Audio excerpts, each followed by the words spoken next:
Are you a hardcore Disney fan? One with annual passes for you and your family to make a yearly voyage to a theme park of your choice? Picking your poison between Disney World or Disneyland? Is the happiest place on Earth your happiest place on Earth?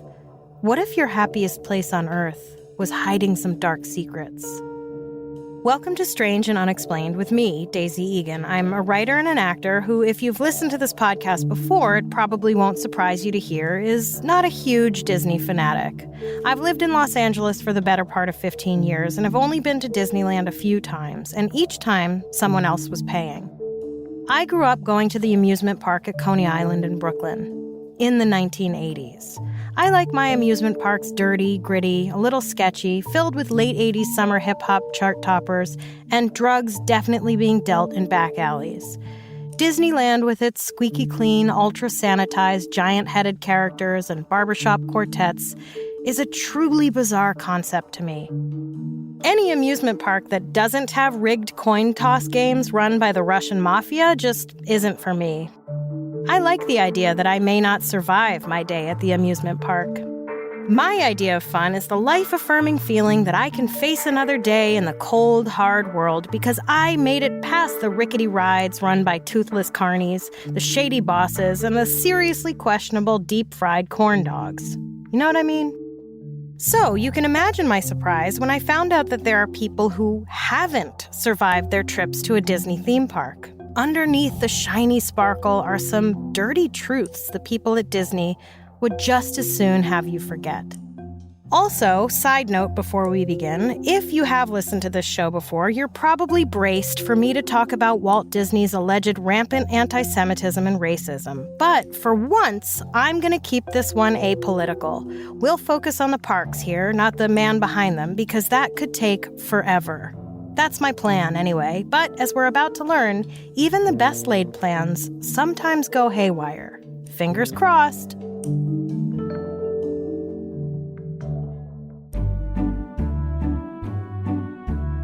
Disneyland opened on July 17, 1954, on 160 acres in Anaheim, California, with 18 rides and attractions in 5 different areas: Adventureland, Frontierland, Fantasyland, Tomorrowland, and Main Street, USA. It's hard for me to picture this. With just 18 rides and attractions, there couldn't have been much more than 3 in each section. Like, what the hell was all that extra space for? Anyway. On opening day, Disneyland's co-founder, movie maker Walt Disney, gave this dedication address. To all who come to this happy place, welcome. Disneyland is your land.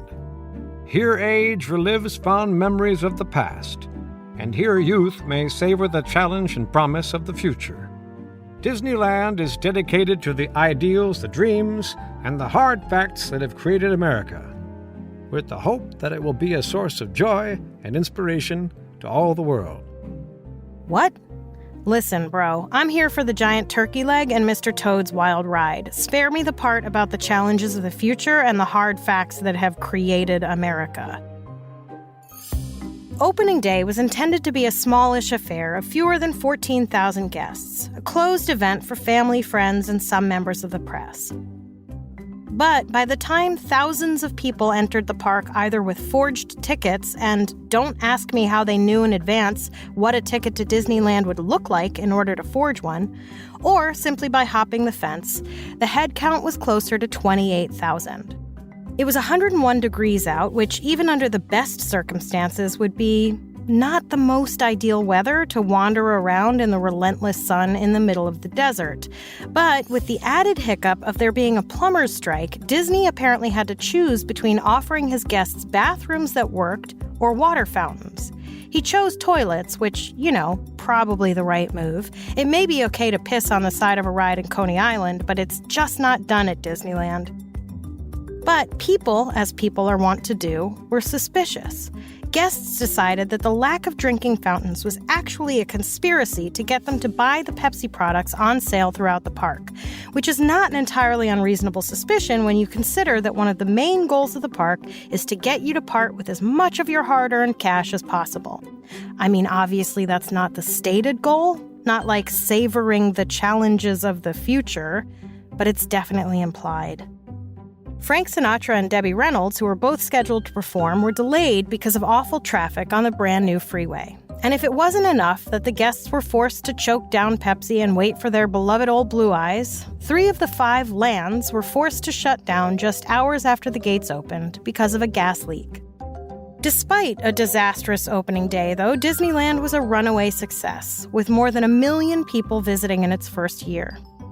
A little over a year after it opened, Disney's first hotel opened in October 1955 and quickly expanded to meet growing demand. Such a juggernaut was Disneyland that 10 years later, Florida Governor Hayden Burns announced plans to open a Disney theme park on 27,000 acres in Orlando. Just 6 months after the Disney World announcement, Walt Disney died of lung cancer. Of course, we all know his body is frozen in a cryogenic chamber until the technology to bring him back to life is invented. Any day now. The Disney World Resort opened in 1971, and according to writer Garrett Martin for a 2021 piece in Paste magazine, it, quote, revolutionized the way families vacation, end quote. It was a world unto itself where one could completely forget the outside world. Martin writes, have you ever been to a museum and seen a painting that's so beautiful, that's so evocative of an emotion or a time or even an idea that you can't quite put into words, that you feel transported, maybe even transformed by looking at it? That is what it feels like to visit a theme park when it's well designed. And no theme parks are better designed than Disney's. Personally, I have no idea what in the world he's talking about, but hey, to each their own. And I'm apparently in the minority because people love Disney. Holy cow, do they love Disney. Last time I was there, I saw a couple with a baby who had to have come out of its mother mere seconds before. That's how much people love Disney. They will birth a whole human and take a postnatal holiday that makes certain its first experience is the It's a Small World ride. People love Disney so much that by 2019, the 12 theme parks around the world generated a whopping $36 billion in revenue. Considering that Disney bought the original acreage in Anaheim for the equivalent of a little more than $300 million, I'd say it was a sound investment, which Disney himself will be able to enjoy just as soon as he's thawed out. Any day now. But running the happiest place on Earth turns out not to be the easiest task on Earth. See what I did there? As the cult of Disney grew, so too did the rumors about what darkness lay beneath its shiny, happy exterior. Now, realistically, with so many millions of people pouring into Disney parks each year, it would stand to reason that some of them might meet an untimely death on theme park grounds. There are, after all, only 2 constants in life: death and waiting in line for hours for the new Star Wars ride that lasts a whole 5 minutes. Death waits for no one. It cares not whether it's your first visit on your brand new annual pass or that you were planning on proposing to your girlfriend at the top of Space Mountain. But here's the thing. No one dies in a Disney theme park. Then again, to quote every dude ever, well, actually. According to the book Inside the Mouse, Work and Play at Disney, officially written by something called The Project on Disney, whose members seem to be a collection of East Coast academics, official Disney policy states that no one can be declared dead on Disney property. If the Reaper comes for you inside the gates, the paramedics are instructed to perform life-saving measures, no matter how futile, while swiftly escorting you off campus, whereupon they can stop their efforts and officially declare you dead. That way, you see, no one dies at Disney. In the book, the so-called Project on Disney claimed that when asked about deaths at the park, a group leader at one of Disney's pricey management seminars said, "We had a guy last summer who went to Epcot, stood in front of the golf ball, took a gun, and blew his head off. But he didn't die. He stood right there in front of all those tourists and went, and brains blew everywhere. But he didn't die there. The medic told me that they are not allowed to let them die there. Keep them alive by artificial means until they're off Disney property. Like there's an imaginary line in the road and they go, he's alive, he's alive, he's dead." And if it strikes you as highly improbable that an official person from Disney at an official Disney event would say something like that, you're not alone. Call me paranoid, but this smells like a quote one might make up to sell books. No? I'm on to you, the project on Disney. Despite this alleged company policy that no one dies at Disney, of course people have died at Disney because science.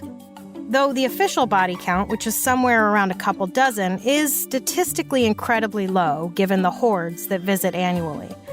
But here, strangers, are some of them, because I know some of you are into this kind of thing.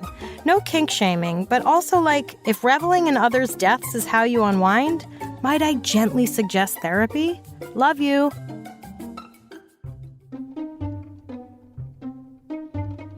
In 1964, 15-year-old Mark Maples unbuckled his seatbelt near the peak of Matterhorn Mountain, stood up, and plummeted off the tracks. He died from his injuries 3 days later, so actually he didn't technically die at Disney.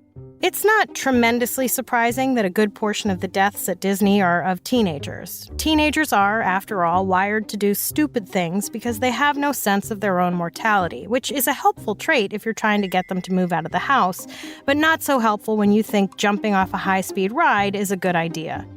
At least 3 of these teenage deaths happened on grad night at Disneyland, which is an after-hours night for area high school seniors because, Lord knows, if there's anything more reckless than a teenager, it's hundreds of teenagers together high on adrenaline and hormones. In 1966, 19-year-old Thomas Guy Cleveland tried to sneak into Disneyland on grad night by scaling the monorail. As the monorail rapidly approached him, Cleveland tried clearing the tracks, but didn't make it in time. He was killed and his body was dragged 30 or 40 feet down the track. Another teen on grad night in 1980 decided to jump from car to car on the People Mover when he fell onto the tracks and was hit and killed by the People Mover coming from the opposite direction and was dragged hundreds of feet. And then, in 1983, an 18-year-old at Disney on grad night who'd been drinking heavily, which begs the question, Disney isn't actually serving alcohol to high school seniors on grad night, right? Drowned in the river near Tom Sawyer Island after he and a friend stole an inflatable maintenance boat and took it for a joyride. But it's not just teenagers being all teenagery causing tragedy at Disney. In 1981, 28-year-old James O'Driscoll stabbed 18-year-old Mel Yorba in the heart for touching his girlfriend. You know I'm all for protecting women, but please give me a break. Apparently, Disney medics took a while to respond, but even so, Yorba wasn't officially dead until he got to a nearby hospital.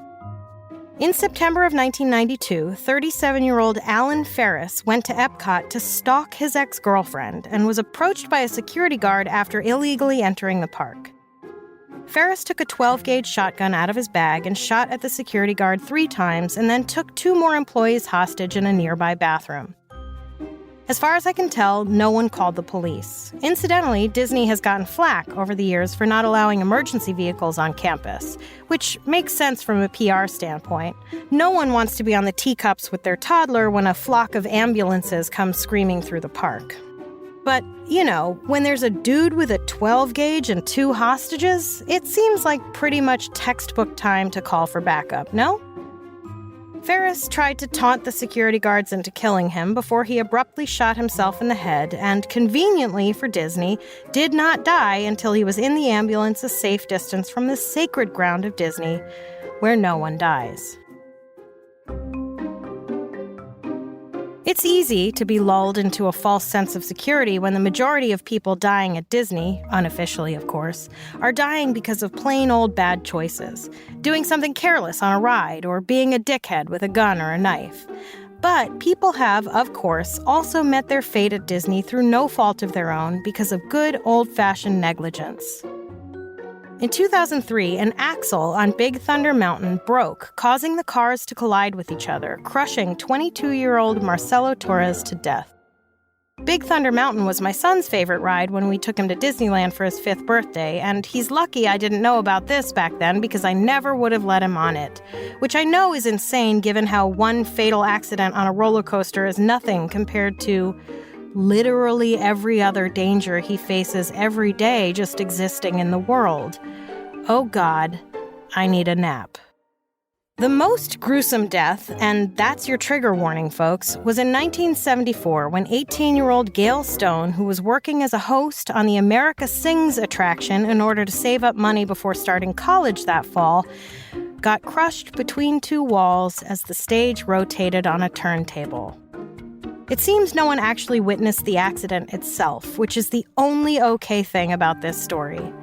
The awful accident would have been bad enough without others having to live with the trauma of having seen it happen. Instead, we have to use our imagination, which any horror film director, with the exception of whoever made the Saw movies, will tell you is usually a lot worse than seeing something actually happen. Side note, the headline in the Los Angeles Times in the 1974 article about this accident was, "Girl Employee Killed at Disneyland." What was that about? Girl employee? Like they were worried people wouldn't read the article if they didn't know the victim was a girl? What is that? So, let's give our poor imaginations a little break from all this death and awfulness, shall we? Let's move on to something less gruesome, like human remains.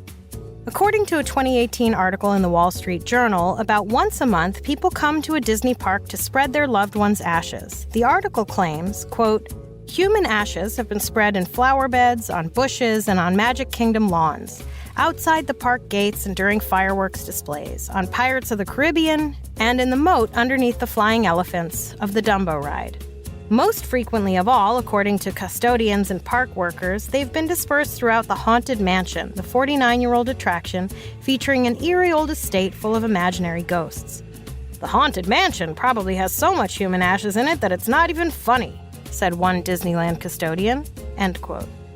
As someone who has spread someone's ashes in a place they loved, let me tell you, the trick is to be as clandestine about it as you can. Not like Jody Jackson Wells, who told the Wall Street Journal that in 2009 she brought her mother's ashes into Disney World, hopped over the barricades surrounding Cinderella's castle with 2 fistfuls of her mother's ashes, and flung them across the lawn as she, quote, "leapt like I was a dancer," end quote. The folly of this approach, of course, is that once park officials realize you've spread hazardous waste, they're going to vacuum that shit up with special HEPA filters and your loved one will end up in a landfill. Better to go the Shawshank Redemption route and dump it out in small handfuls through a hole in your pants pocket. Let me tell you something, strangers. If I die and find out that some jabroni spread my ashes in the fucking Pirates of the Caribbean ride, I will come back to life and murder them and dump their ashes in a vat of Guy Fieri's donkey sauce. To each their own, I guess, but have you been on Pirates of the Caribbean lately? It's basically Country Bear's Picnic with plastic dudes with beards and bandanas going, "Yarg, matey!" No, thank you. Perhaps the only thing worse than having to ride Pirates of the Caribbean would be getting stuck in Pirates of the Caribbean for the rest of eternity. But that is supposedly exactly what happened to a man named George who died while working on Pirates of the Caribbean prior to its opening at Disneyland in the early 70s. Depending on which version you believe, George was either crushed or fell to his death. Regardless of the manner of his death, though, legend has it, George haunts Pirates of the Caribbean to this day. According to a Disney-related Reddit thread, the obvious authority on the subject, during the first few months of the attraction's opening, it is said that an old woman would often enter the ride and ask for a boat to herself. On the in-ride security cameras, she could be seen weeping and talking to nobody. Eventually, it was discovered that she was having imaginary conversations with her deceased son, George. Employees have claimed to see George's ghost on the monitors or have heard phantom footsteps or received calls from the control room when no one was in it. According to the blog Inside the Magic, if employees don't bid George hello or goodbye, he causes trouble on the ride, causing it to malfunction or break down. And over on drdisney.com, I learned that guests with a shitty attitude will often get the business end from George, who will cause the ride to break down while they're on it. But here's the thing. Rides at Disney tend to stop or break down a lot. For such an expensive park, I have to say it's remarkable how often a ride just stops, and you have to sit there and wait for it to be fixed while being stuck listening to It's a Small World After All until your ears bleed, or you have to be evacuated and hoof it out of the Haunted Mansion on foot, which, let me tell you, really takes the mystery out of the place. People have, of course, claimed to have caught George on camera, but you know me. I don't tend to find pictures or videos of ghosts particularly convincing. Even if a photo isn't doctored after the fact, claiming that a whiff of smoke in the background is actually a ghost because it happens to look like a spooky face doesn't hold up in the court of Daisy.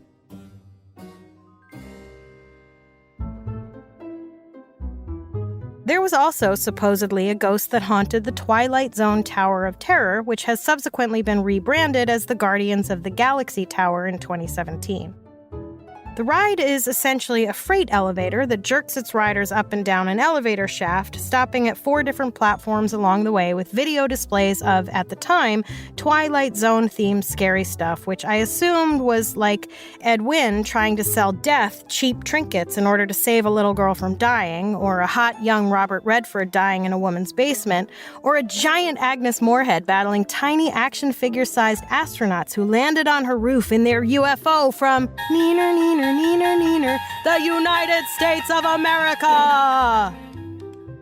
According to DrDisney.com, legend has it that one of the employees who worked as a bellhop on the ride suddenly died on Platform D. No one knows how he died, and once again, as my buddy Saeed will repeatedly remind you in nearly every episode of Lost, that's not important right now, which incidentally is code for the writers don't know how to explain away that major plot hole, so let's just move on, but that's not important right now. What is important is that Bob the Bellhop, as we'll call him, haunts Platform D and causes playful mischief, much like George over at Pirates of the Caribbean. Incidentally, Disney seems to be most perilous for its poor, doomed employees. And then, of course, there's the Haunted Mansion, which some people claim is actually haunted. Because of course they do. According to the blog Ghosts and Ghouls, an unnamed photographer claimed to have snapped a photo of what he thought had to have been a ghost. He said, I took my 100-foot night shot accessory to Walt Disney World, WDW, with the specific purpose of taking ride photos of the Haunted Mansion for a WDW virtual visit. After documenting the ride, I put the camera away for the rest of the day.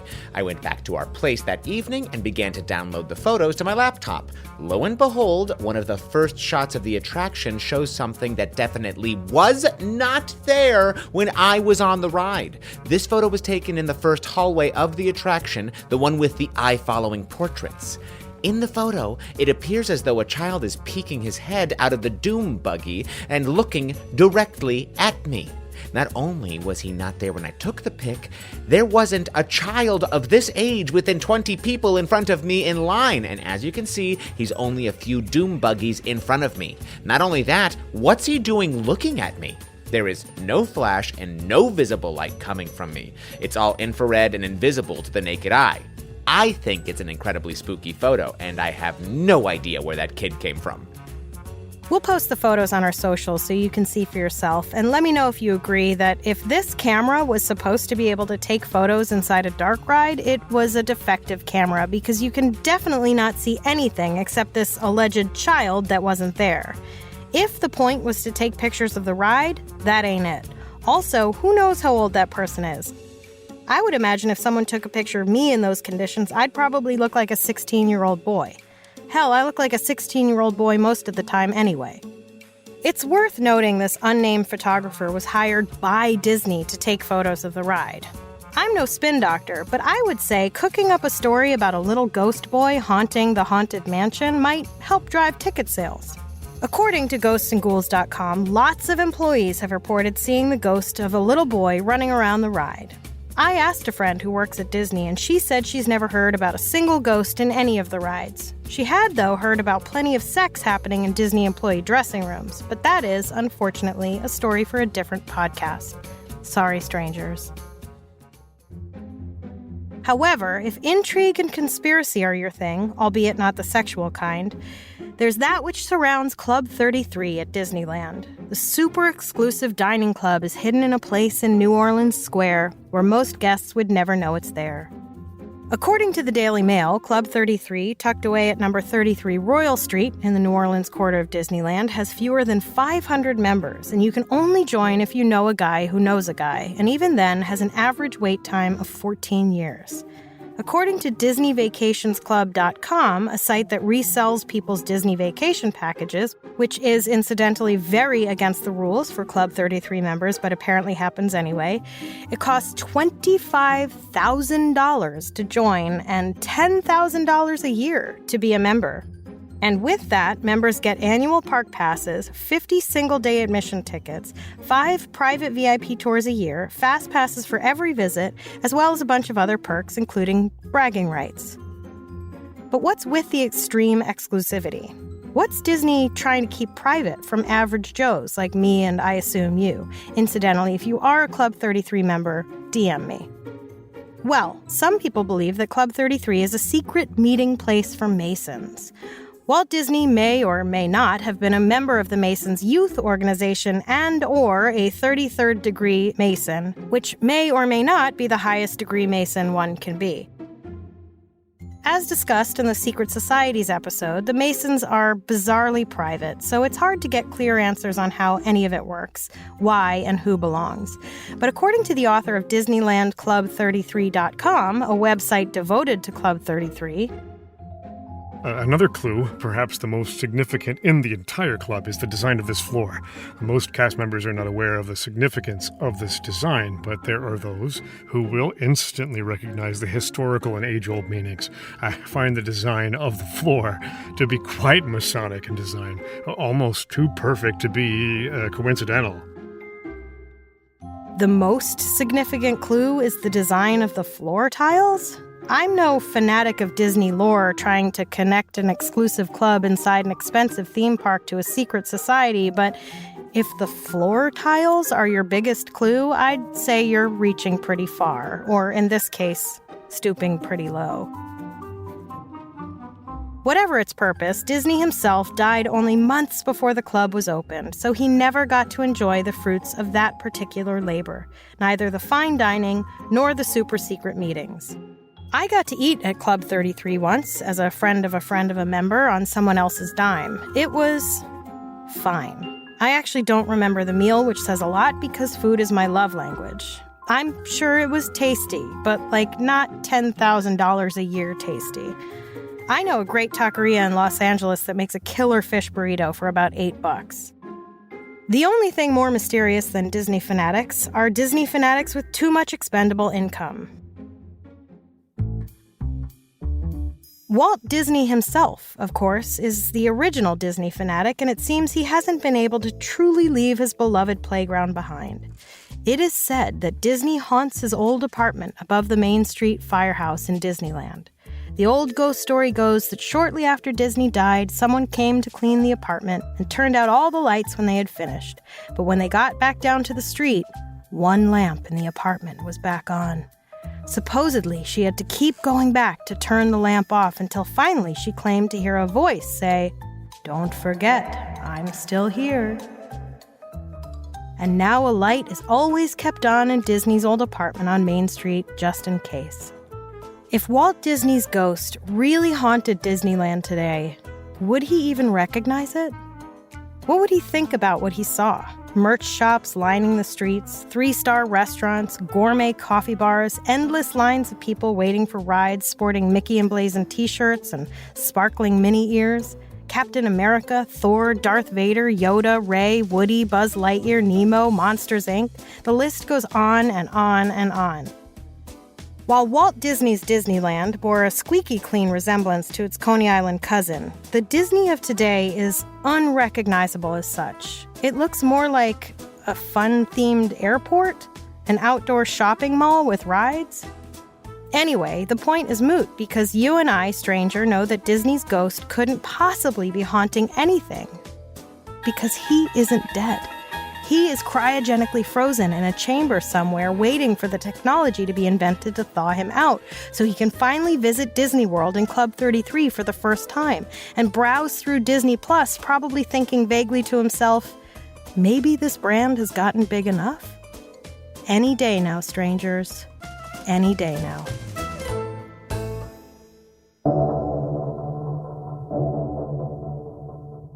Next time on Strange and Unexplained, a woman goes out for a late-night cigarette and never returns. Without a single witness or clue, and with the only possible suspect unwilling and unable to speak, the mystery of Lori Ceci Beauvais' disappearance remains to this day. We have a lot of fascinating and bizarre stories to share with you this season, but we want to hear your episode suggestions as well. If you have an idea for something we should cover, whether it's a well-known case or something that happened in your town that the world hasn't heard about yet, go to our website, strangeandunexplainedpod.com, and fill out the contact form. Strange and Unexplained is a production of the Obsessed Network and is produced by Becca Di Gregorio and Natalie Grillo. This episode was written by me, Daisy Egan, edited by Eve Kerrigan, and researched by Jess McKillop. Our audio editor and mixer is Jennifer Swatek. Our voice actors for this episode were Luther Creek, Ryan Garcia, Lauren Hooper, and Andrea Jones-Sojola. Our social channels are run and managed by Amy Sapp. A complete list of our sources for each episode is available on our website. If you like our show, please help us out by rating and reviewing us on Apple Podcasts. It really does help. Follow us on Instagram and Twitter. We are at SNUPod. And check out the Strange and Unexplained with Daisy Egan Facebook group to join in the conversation.